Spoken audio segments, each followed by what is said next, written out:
Bom dia, galera. É o seguinte, separei para vocês uma aulinha hoje, breve, mas muito importante, porque ótica é um conteúdo que cai bastante. Então, eu vou encerrar com vocês a introdução à ótica, que é o que a gente começou a ver em sala de aula e por conta da paralisação a gente não conseguiu concluir. Então, nós vamos concluir com o videozinho de hoje, certo? Fiquem atentos, qualquer dúvida é só mandar que eu tô à disposição de vocês. Então, vamos lá. Dentro da introdução à ótica, a gente viu já o caráter da luz, que é um caráter dual. Vimos que a luz viaja a qualquer velocidade, depende do meio que ela se propaga. Só que a velocidade dela é muito alta. Com a velocidade é muito alta, nasce uma unidade astronômica chamada anos-luz, que é a distância percorrida pela luz em um tempo de 1 ano. Daí nós vimos as fontes luminosas, nosso quarto tópico. Quais são as fontes luminosas? Nós temos as fontes primárias, aquelas que produzem a própria luz, e as secundárias, que recebem a luz da fonte primária. Correto? E a primária é dividida em dois tipos, a gente já viu isso.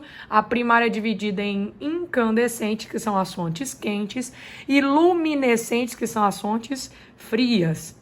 E a luminescente é dividida em dois tipos, fosforescente e fluorescente. E a fosforescente, se a gente tirar o agente excitante, ela continua brilhando. E a fluorescente, tirei o agente excitante, ela para de brilhar na hora, certo? Então, o nosso quarto tópico a gente concluiu em sala de aula. Vamos para o nosso quinto tópico, onde eu vou falar para vocês de feixes luminosos. E o que são feixes luminosos? Feixes de luz. Gente, tudo faz sentido, prestem atenção. Fonte de luz é de onde a luz sai, a gente já conheceu. Depois que ela sai, ela pode se propagar de que maneira? Os feixes de luz podem ser cônicos ou cilíndricos. Cilíndricos ou cônicos. Cilíndricos porque lembram o quê? Um cilindro, e cônicos porque lembram um cone. Então, feixes de luz são conjuntos de raios de luz. E aí, se esses raios de luz se propagam paralelamente, olha só, nós vemos então, ó, que ele lembra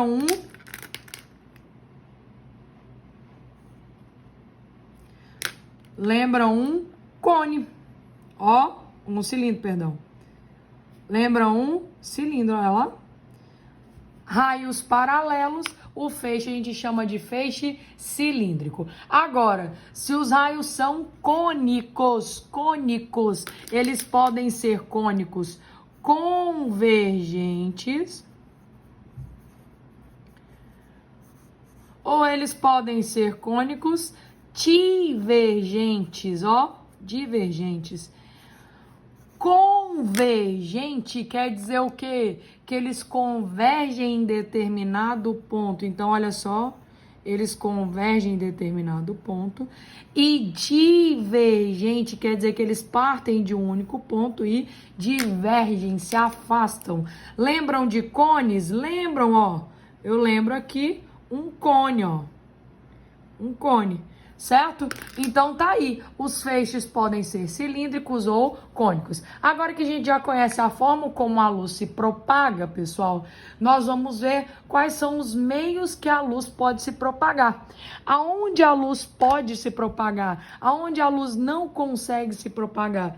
Então, nosso sexto tópico, nós vamos chamar de meios. Certo? E aí nós temos três tipos de meios. O meio transparente, o meio translúcido e o meio opaco. Transparente, translúcido e opaco. O meio transparente, galera, é o meio em que a luz tem facilidade de se propagar. Então, em um meio transparente, a luz se propaga em linha reta. Então, ó, vou desenhar o meio para vocês aqui. Aqui está o meio transparente. Então, a luz está vindo aqui de um determinado meio. Vai entrar no meio transparente, entrou no meio transparente, ela se propaga em linha reta, ela não sofre distorção, ela não sofre desvio. Então, a luz tem facilidade de se propagar. Correto? De se propagar. Agora, um meio translúcido é um meio em que a luz tem dificuldade de se propagar. Ela tem dificuldade de se propagar. Pessoal, se ela tem dificuldade, ela vai procurar o caminho mais fácil, olha lá. Sofreu desvios, não se propagou em linha reta. Então, nesse meio, a luz tem dificuldade de se propagar. Correto? Dificuldade. Magda, como que eu consigo perceber isso a olho nu? Vou olhar para um objeto e ver se ele é transparente, se ele é translúcido ou se ele é opaco. Vou falar para vocês daqui a pouquinho. Deixa eu mostrar para vocês o meio opaco. O meio opaco é o meio em que a luz bate nele e não se propaga. A luz não se propaga em um meio opaco. A luz não se propaga. Pessoal, para perceber se o meio é transparente, translúcido ou opaco, eu vou pegar o meio e colocar entre o observador e o objeto, certo? Então, se eu pegar entre o observador e o objeto, eu estou observando essa tampa de caneta. Entre nós, existe o meio? Existe, é o ar. Certo? Só que eu consigo visualizar a tampa da caneta com detalhes, sem nenhuma distorção. Isso porque quando o raio sai da tampa do objeto para o meu olho, ele não sofre desvios. Por quê? Porque o meio que se encontra entre nós é um meio transparente. Agora, se eu pegasse uma folha de papel vegetal e colocasse agora entre a tampa da caneta e eu que sou observador, se eu colocasse, eu conseguiria perceber que existe a tampa da caneta lá atrás. Mas eu não consigo enxergar detalhes. Por quê? Porque quando o raio de luz saiu do objeto e atravessou a folha de papel vegetal, ele sofreu distorções. Por quê? Porque o meio é translúcido. Então, eu consigo perceber, mas eu não consigo ver detalhes. Agora, o meio opaco é aquele em que a luz não se propaga.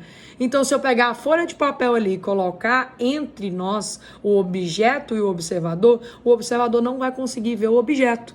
Por quê? Porque a luz não atravessa um meio opaco. Ela não se propaga em um meio opaco. Formação de cores, certo? E aí, eu tenho dois tipos de raios luminosos.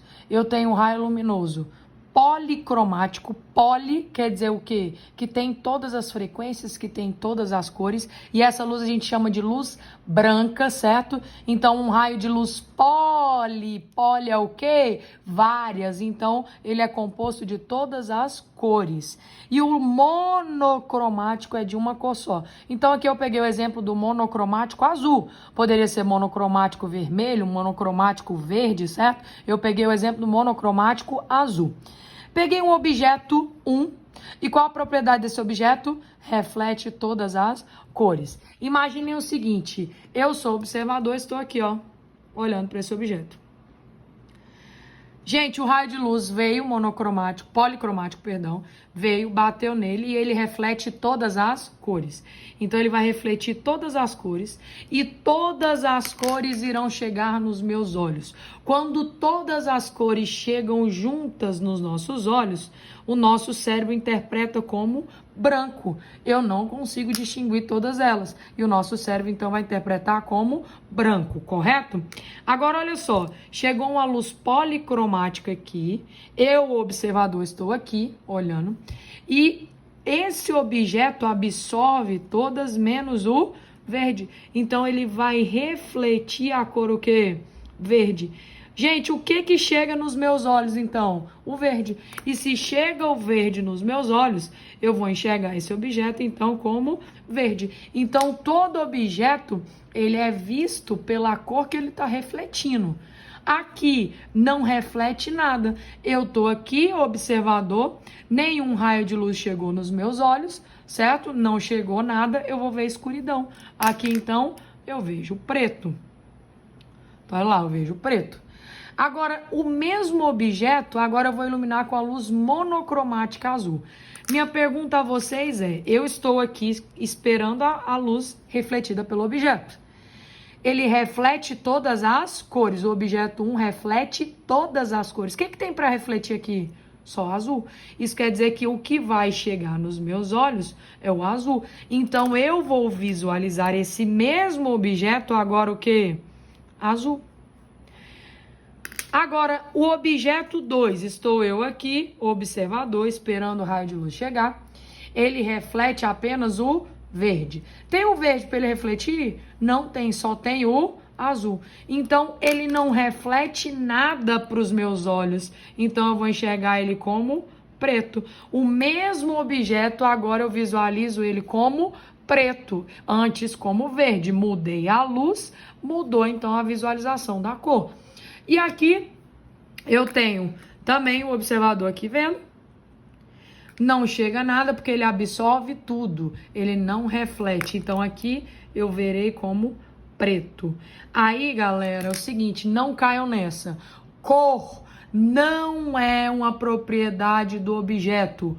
Cor não é propriedade do objeto. Reparem que aqui eu estava vendo como branco, aqui como azul. Quando eu falo que é uma propriedade, que é uma característica, ela não vai mudar de acordo com a luz que está iluminando.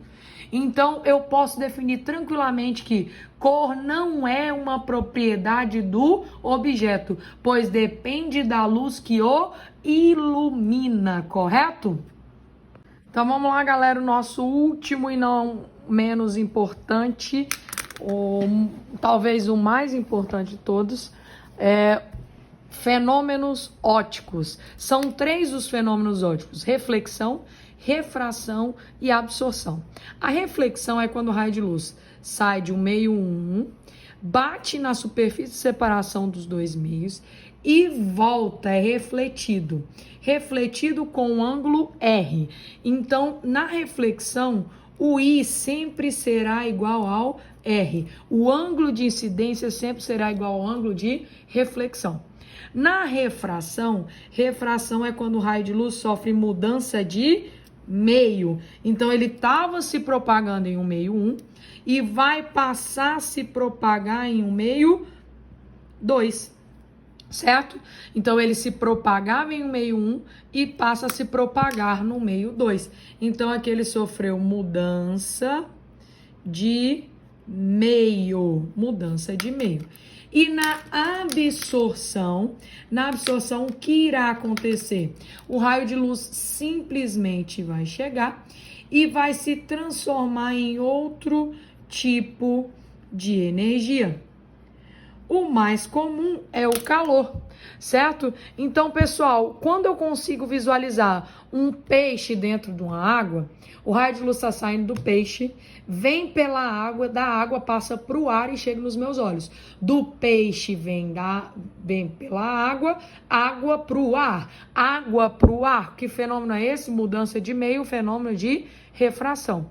Quando eu me olho no espelho, está acontecendo o fenômeno de reflexão, porque o raio de luz bate na superfície espelhada e volta. Só que fiquem muito atentos, porque qualquer objeto secundário que a gente visualiza, está acontecendo reflexão. Então, por exemplo, eu enxergo uma cadeira. Como? O raio de luz sai da fonte primária, que é a lâmpada, bate na cadeira, reflete e chega nos meus olhos. Aí eu tenho uma reflexão. E a absorção é o aquecimento, por exemplo, pela radiação solar. Se eu for para o sol, eu vou começar a sentir um aquecimento. Se eu colocar qualquer objeto lá, eu percebo o aumento de temperatura. Por quê? Porque o raio de luz está chegando e está se transformando em calor, outro tipo de energia. Pessoal, é difícil esses fenômenos acontecerem separadamente. Na maioria das vezes, eles ocorrem simultaneamente. Magda, nunca vai acontecer isoladamente? Pode acontecer isoladamente. O que eu disse é que normalmente eles acontecem simultaneamente, beleza? A energia solar fotovoltaica é uma das fontes de energias em franca ascensão no Brasil. Dentre os diversos componentes de um sistema solar fotovoltaico, fotovoltaico, destaca-se o painel solar. De modo simplificado, esse componente é constituído por uma camada de vidro para a proteção mecânica, seguida de uma camada formada por células solares e uma última camada na parte inferior, também para proteção e isolamento.